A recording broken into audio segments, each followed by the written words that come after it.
And back at the computer. So, anyway, what a difference a few hours makes. It's April 28th. It is currently right after 7 o'clock p.m., of course. And when I last recorded, let's go change the chart here so that when I last recorded, I was recently back from work, and let's see if I can do this so you can see what I'm doing. I don't know if that's coming through or not. My pointer, kind of a dark pen against a dark screen, but I'll do what I can. So I had gotten back from work, in this area here, and actually it was up in here, I believe, and I took a trade in TQs that yielded about $50, and I saw that the market was doing a reversive direction. So what I did was go to SQs to play the opposite move. And I picked this one up here. Real quick move. If I'm not mistaken, that was like $75 maybe, or $125. No, I think it was like $75. I don't know. I have to go back to the other video to check it out. In any event, I put a little bit of a gain in my pocket. I was dead tired. Anyone who's watched this channel at all knows that I work a blue collar job that gets me up really early and more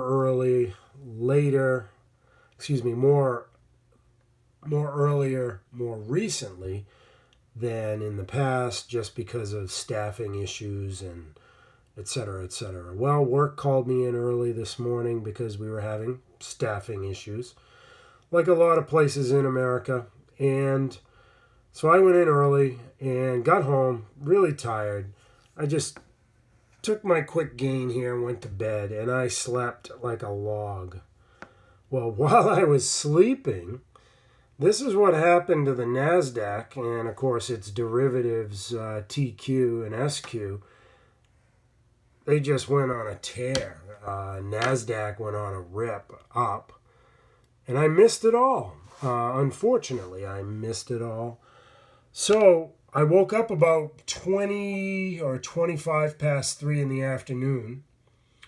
And as it turns out, my bowling appointment my wife and I go to every Thursday had canceled.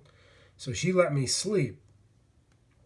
And then I just got up, basically. And I was at this area here, and I said, hey, I'm just going to throw 250 shares into the mix and see what happens, because I felt like this had really bottomed out. I had come upon the computer quite by accident at that time. So what I did, let me zoom in here a little bit, change the chart parameters.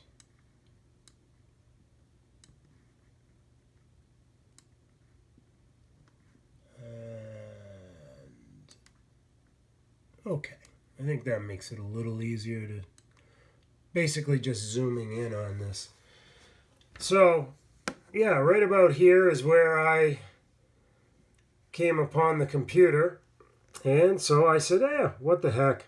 I'll throw 250 shares into it. I got here and then realized that I had a haircut appointment at 4 o'clock.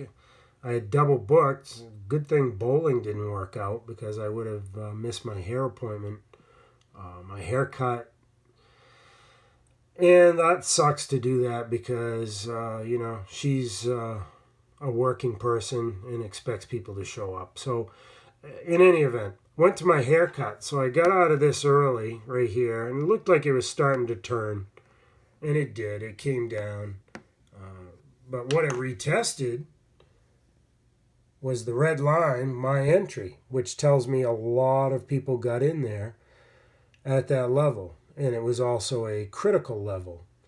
And I like getting in at critical levels when they act as support later, when I'm long. And in this case, that's what it was. But, I kind of like that price. You're where you want to be. If you're between the bottom here and that critical level, that critical support resistance level, this is where you want to be entering, right in here. Because it doesn't matter how far back this retraces, it's not going to touch your price. You're never going to be underwater on your trade.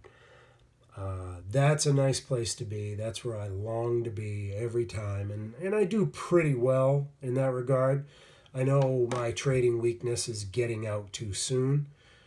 And I think that's just a function of trading without stops partly. And also risk management that I don't want. I'd rather make a small amount every day than make big killings and take big losses or multiple stop losses. So clearly I have improvement to make on my trading. But in any event, I got out here, which was, let's see, about 3:35, I guess. 3:35 in the afternoon. Or was it? Maybe it was 3:20 in the afternoon. Could have my times mixed up. In any event, I promise not to say in any event again. So what happened was I got out, got cleaned up, went to my haircut, came back, and look what happened to the market. It took off. So, in both occasions trading SQs today, I was in at basically a supreme spot at the top with an opportunity to go short through TQs. And at the end, the entire end of the move, I was back in long at the turn for a huge move up. In fact, my chart here won't even, there we go, show you the whole move. But I was in right there at the bottom. So I'm hitting my turns. I'm getting in at great spots, and that has always been my strong suit, I think. I just have to become a more well-rounded trader. Trust that I'm in when I should be in, and stick with my trades. Learn to manage them better, and I think I have a big future doing this, if I can do that. I think that this trade here might have been, without doing the math, I think I might have been, I don't know, 50 or $75. What happened was I ended up in these two trades in SQ, $175.38 of gains, and then the one trade early in TQs, I was up $50 even. So I was up for the day $225.38, call it $225. But look what could have been, even with only 250 shares. The volatility right now is huge, and these stocks or ETFs are moving pretty awesome. And there's some serious money to be made for a trader who's able to get in early on the turns and exit at good prices. Of course, I'm not able to exit at good prices. Some of it are circumstances that are hard to control, like appointments, like having to sleep.